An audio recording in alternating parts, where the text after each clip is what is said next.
E aí, pessoal, beleza? Professor Edson na área para a nossa aula de número 7 sobre direito empresarial. Pessoal, nessa aula nós vamos falar sobre empresa e estabelecimento empresarial. Especificamente, nós vamos falar mais uma etapa do que nós consideramos importante para o entendimento do direito empresarial. Nós temos aqui uma divisão feita estrategicamente para facilitar o aprendizado de vocês. Nós falamos na aula 6 sobre o empresário, nós explicamos a capacidade do empresário individual, e falamos um pouco sobre as sociedades. Nós não vamos falar hoje sobre empresa, nós vamos falar sobre ela na nossa aula de número 8, que nela nós vamos falar sobre as sociedades. Hoje nós vamos falar sobre o estabelecimento empresarial, que é basicamente o complexo de bens utilizado na exploração econômica. Então vamos lá. O que é o estabelecimento empresarial? Complexo de bens reunidos pelo empresário para o desenvolvimento de sua atividade econômica é o próprio estabelecimento empresarial. As questões fundamentais a gente entender sobre estabelecimento empresarial giram em torno do conceito, que eu falei para vocês, e da natureza jurídica desse estabelecimento empresarial. Existem algumas correntes doutrinárias que estabelecem 4 possibilidades para essa natureza jurídica. Primeira, quando a gente tem que o estabelecimento empresarial é um patrimônio afetado. Ou o que quer dizer isso? Um patrimônio utilizado para determinado fim, para determinado bem. Quando a gente aceita essa definição de natureza jurídica, a gente entende que nós entendemos a figura do proprietário da empresa. Então, nós temos que o empresário é proprietário da empresa.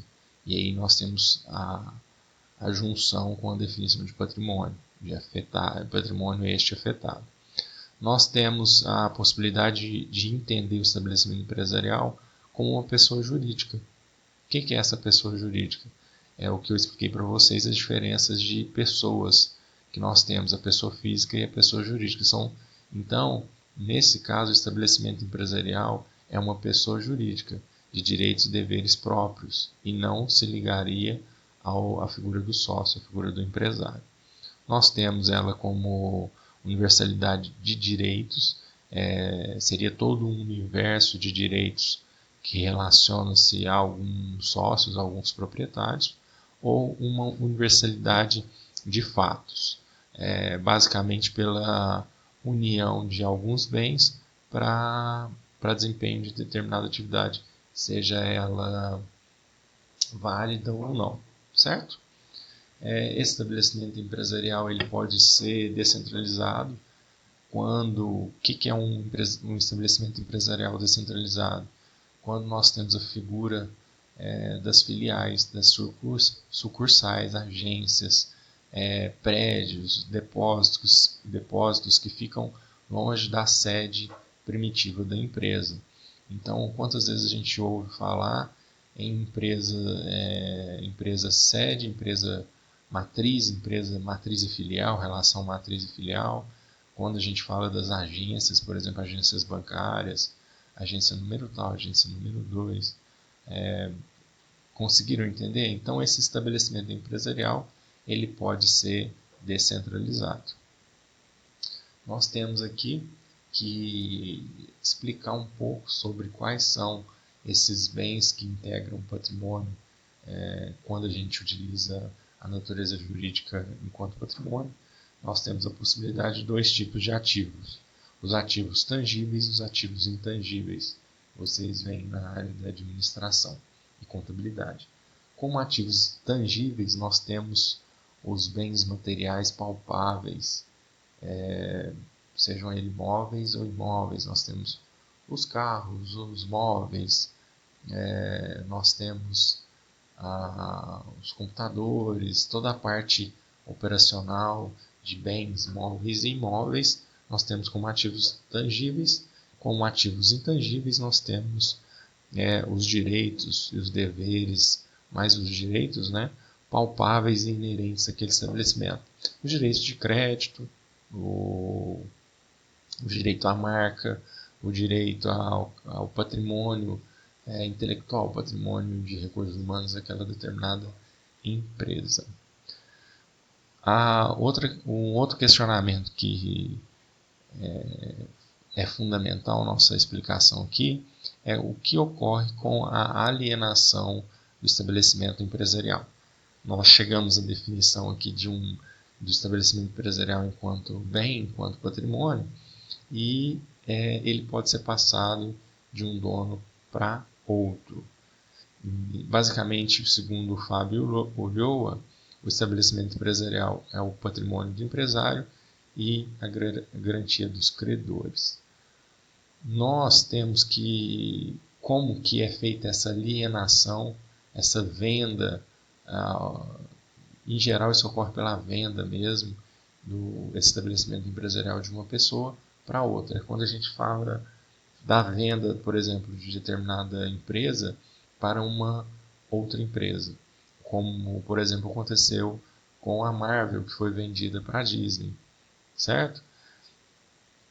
No Código Civil, nós temos a denominação de trespasse, que é a passagem da empresa de uma pessoa para um terceiro. Então, o Código Civil, no artigo 1144, ele aborda o que é esse contrato de trespasse e como que funciona, como que ocorre a averbação, quando que esse contrato passa a ter efeito sobre terceiros, como que funciona isso. E é o que eu vou explicar para vocês a partir de agora. Para a venda do estabelecimento é preciso os seguintes pontos.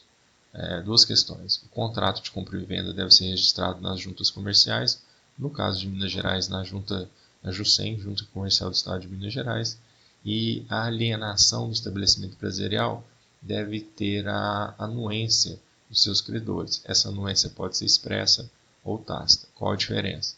A anuência dos credores expressa, os credores eles têm que dar um papel, eles têm que dar um documento, onde eles dão ciência e dão a sua anuência, o seu de acordo com essa alienação, com esse trespasse.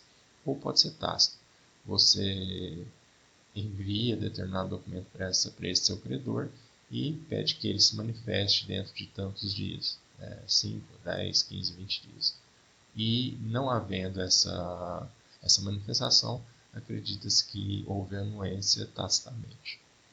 Certo? O artigo 1145 do Código Civil, ele explica quando que eu devo ter essa exigência da anuência dos credores. Basicamente, a regra é essa. A regra é que deve haver necessária a prévia autorização dos credores anteriores ao alienante. Então, o que quer dizer isso? Todo mundo que é credor daquele estabelecimento empresarial, ele deve, em regra, concordar e autorizar que esse estabelecimento empresarial seja vendido, seja alienado, seja trespassado para uma outra pessoa. Essa é a regra. Existe uma notificação judicial ou extrajudicial, estabelece um prazo de 30 dias para o retorno, foi o que eu falei anteriormente, quando seria esse prazo. O próprio artigo 1145 fala que o prazo para a resposta é de 30 dias, e esse consentimento pode ser expresso, pode ser documental, ou pode ser tácito. Ou o que é tácito? Pelo simples decorrer do tempo. Há duas exceções a essa regra, que é quando, no momento do trespasse, eu não tenho credores, ou seja, eu paguei todos os meus credores, então eu não tenho credores naquele momento, eu só tenho créditos a receber, eu não tenho créditos a pagar.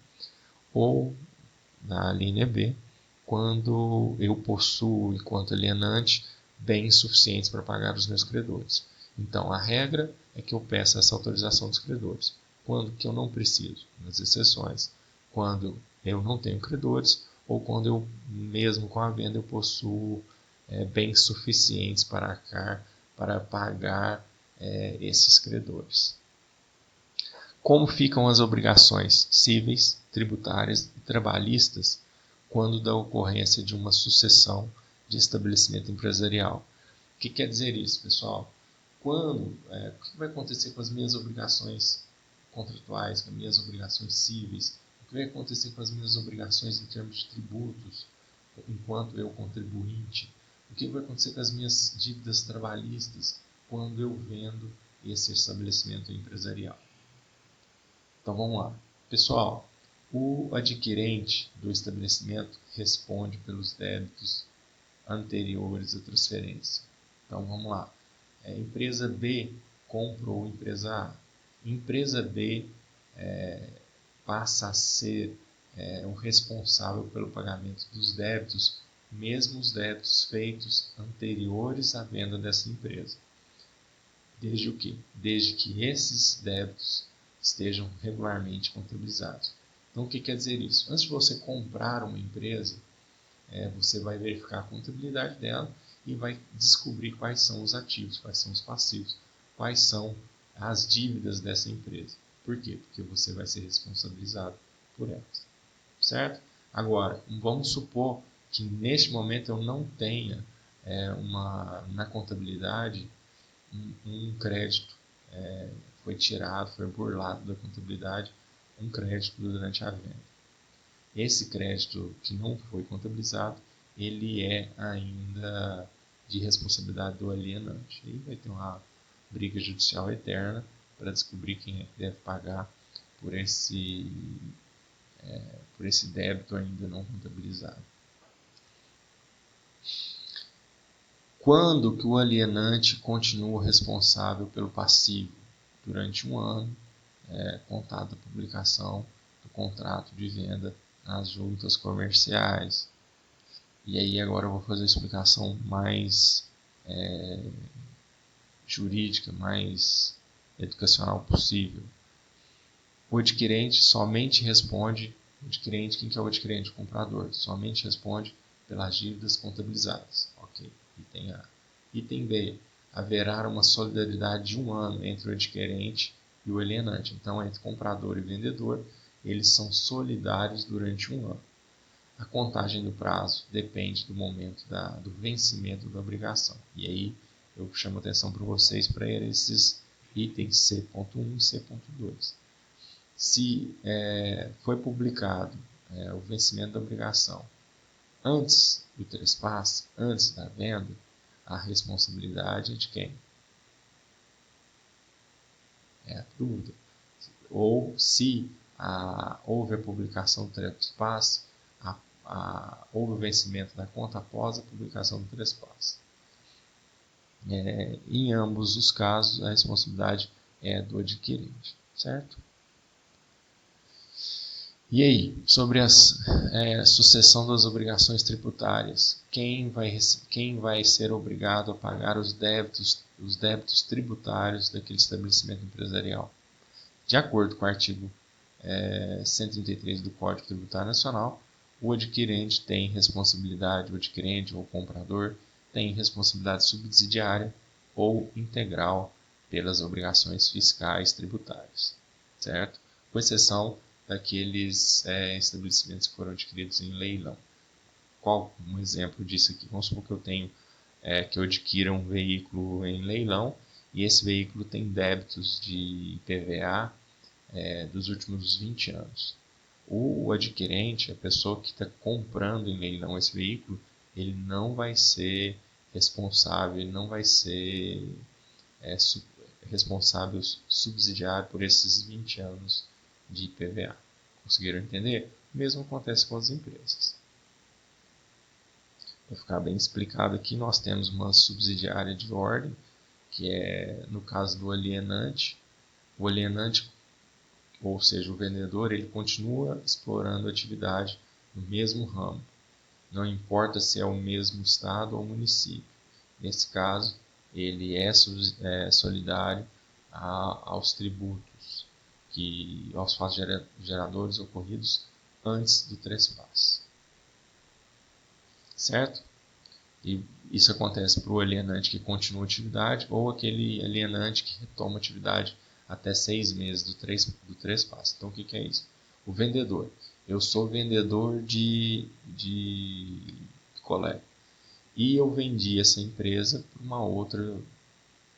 Eu vendi esse estabelecimento para fazer parte do patrimônio de outro estabelecimento. E se eu deixar de produzir picolé, nunca mais vou mexer com picolé, eu não sou responsável subsidiário. E quem comprou é que vai ser integralmente responsável pelos tributos. Agora, se eu continuar exercendo atividade, vendendo picolé de outra marca, em outra região, eu continuo subsidiariamente responsável até 1 ano pelos direitos tributários. O mesmo se eu retomar as minhas atividades até 6 meses do contrato de compra e venda desse estabelecimento empresarial, que nós e o Código Civil denomina 3 passos. Como ficam as obrigações trabalhistas? De acordo com o artigo 448 da CLT, a mudança na propriedade ou na estrutura jurídica da empresa não afeta os contratos trabalhistas dos respectivos empregados. Então, o que eu tenho aqui?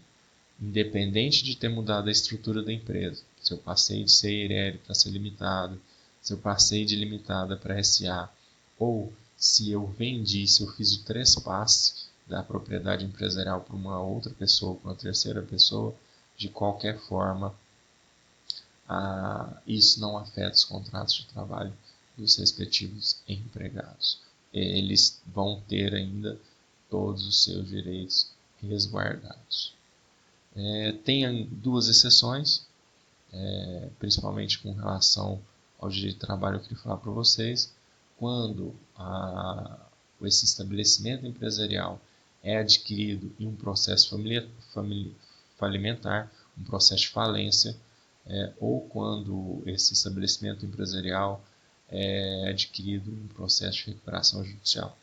Se esse estabelecimento empresarial é adquirido em um processo de falência, o objeto da alienação estará livre de qualquer ônus, seja ele derivado de natureza tributária ou de legislação do trabalho. Agora, se o estabelecimento empresarial é advindo de uma recuperação judicial, você tem apenas a inexigibilidade das obrigações de natureza tributária, mas você terá a obrigação sobre a cobrança de direitos provenientes da relação trabalhista, certo? Outras coisas que são importantes para a gente entender sobre o estabelecimento empresarial basicamente, geralmente, quando você faz um contrato de trespasse, está implícito que o alienante, o vendedor, não poderá atuar no mesmo ramo, na mesma localidade nos próximos 5 anos. O que quer dizer isso?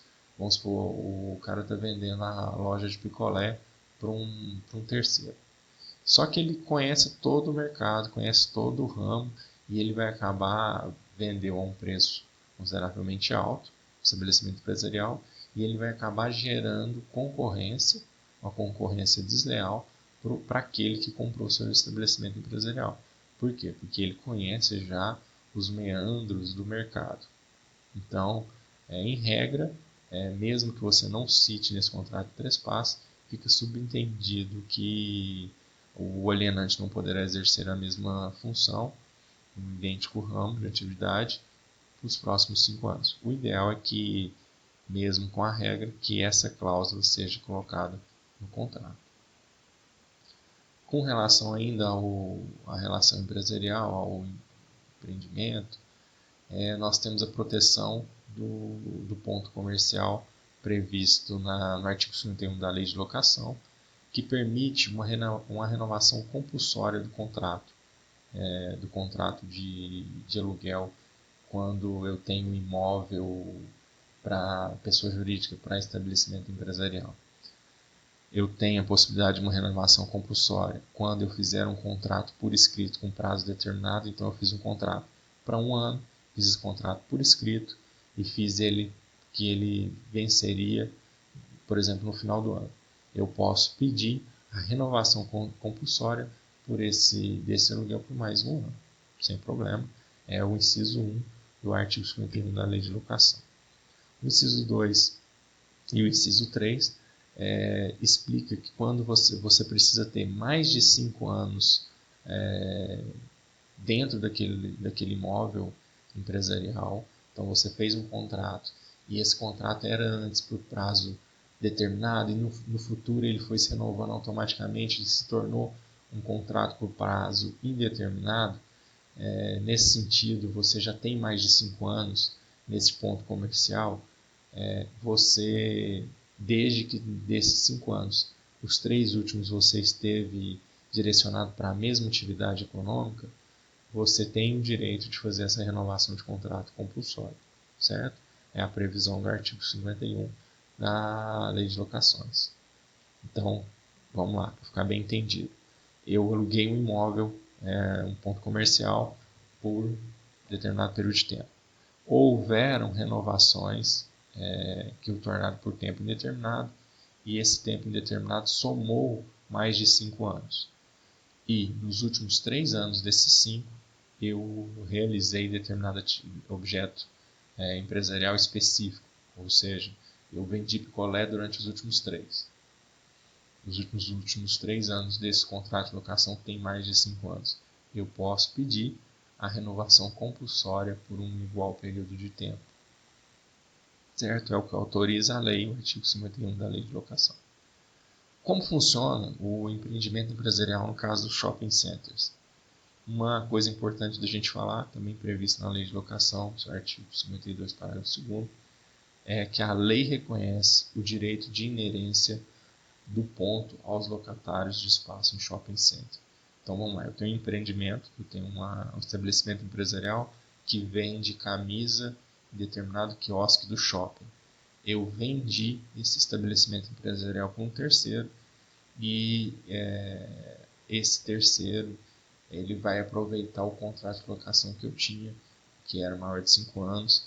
Esse terceiro pode exigir que a empresa dele fique localizada no mesmo quiosque onde eu atuava anteriormente. Então, por exemplo, no caso da empresa de picolé, eu vendia uma empresa de picolé, que vendia picolé em determinado quiosque do shopping. O comprador, ele tem o direito de permanecer no mesmo local, certo? Galerinha, muito obrigado. Esse foi a nossa aula de número 7, onde nós falamos sobre o estabelecimento empresarial. O que nós falamos de estabelecimento empresarial? Principalmente, nós falamos das leis que regulam o trespasse, que regulam a venda, a alienação desse empreendimento, desse estabelecimento empresarial. Então, o que nós falamos de estabelecimento empresarial? Nós falamos do seu conceito, nós falamos o que é esse estabelecimento empresariais, quais são esses bens que são bens do estabelecimento empresarial. Nós vimos as naturezas jurídicas provenientes dessa definição. E nós vimos como ficam os direitos dos terceiros, dos tributos em relação trabalhista e de shopping center, de locação, quando eu tenho a venda, quando eu tenho o trespasse desse contrato de locação. Um abraço para vocês, até a próxima aula.